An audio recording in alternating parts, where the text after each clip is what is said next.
Welcome back to another video. My name is MaraK and this is episode 6 of Let's Design. As you can tell from the name of this video and from the thumbnail, I'm continuing with the theme of hermit style mega bases, and today it's going to be a mega base in style of GeminiTay. She's a wonderful builder that builds all sorts of things, organic or not. I would say her most used styles are fantasy, cottagecore and rustic, but when it comes to her mega bases, she usually goes for massive heavily detailed palace. And that's exactly what I'm going to do too. To be honest, I just really wanted to build a pretty palace, and this is an excuse to do so, but I still try to emulate Gem's style in this build. I started things off by sketching out on paper how I wanted the palace to look. I took a lot of inspiration from Gem's Season 8 and Season 9 bases while drawing mine. It took like 5 versions before I was satisfied, but once I had the idea, I started working in Minecraft on a rough sketch using wool blocks you can see right now. I'm using wool blocks to get the proportions from the build right, while separating each feature by color to stay organized. This is the most complex build I ever did, I think. I tried to evade symmetry, as Gem's bases are not symmetrical either. They usually are meant to be interesting from all sides, unlike Grians, for example, that are usually meant to be observed from the front only. I was also aiming, while drawing on paper, to make the features of the build evenly distributed. By that I mean that while you are looking at the build from any angle, there is no spot that looks empty. But while building, I noticed that the left side of the base looks empty, and that's why I added one more tower to the back.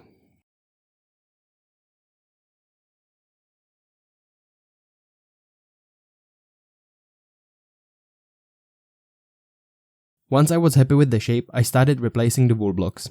Gem's palaces usually are made out of several blocks, the main one being sandstone. I then used terracotta on the roof and deep slate on the edges for contrast. I also used different wood blocks on the central tower and the front, and to complement the sandstone and wood blocks I used mud bricks.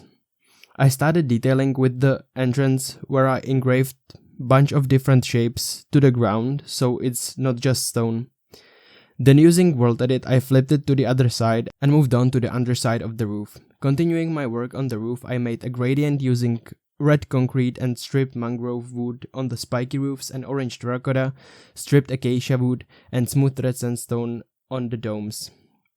Apart from the 10 hours I spent on this build, I think I spent like 2 good hours just looking at the build and thinking about all the details I should add. That's why I'm flying randomly around the place. After I was done with the roofs, I started sketching where I want the windows to sit and their rough shape. And then I moved to the back, where I made a sliding door for a telescope because I want the little separated house to be an observatory. Then I went back to the roofs and started working on the details there. I took the deep slate edges I made and used slabs and stairs to detail them further.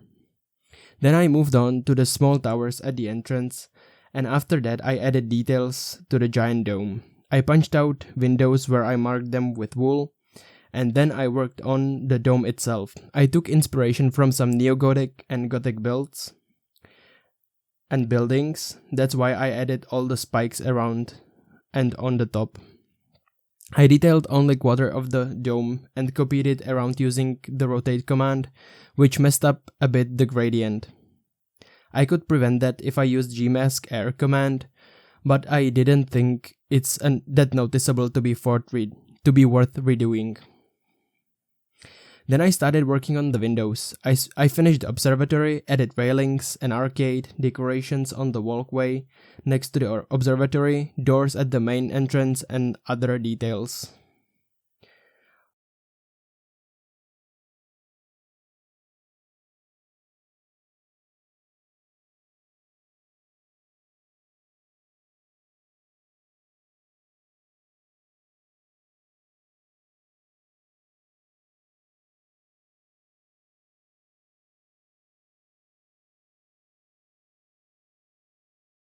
One of the last details I added was colorful windows to the curved part of the palace, transforming it into sort of a church or some other religious place, which were often part of palaces.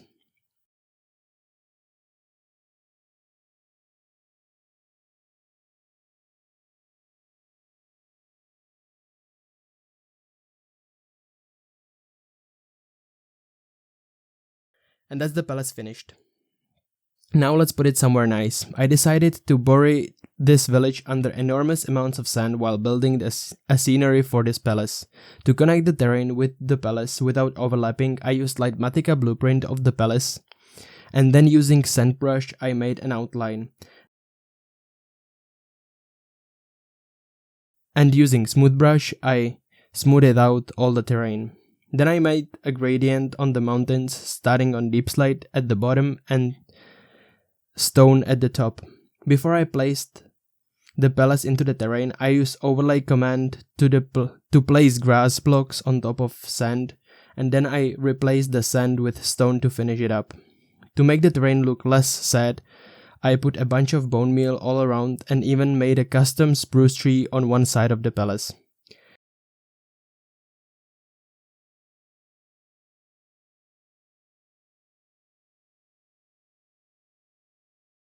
And last detail I added was snowy peaks to the mountains. Now let's look at the build with shaders.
That's it for this video. If you liked it, hit the like button, it helps me very much.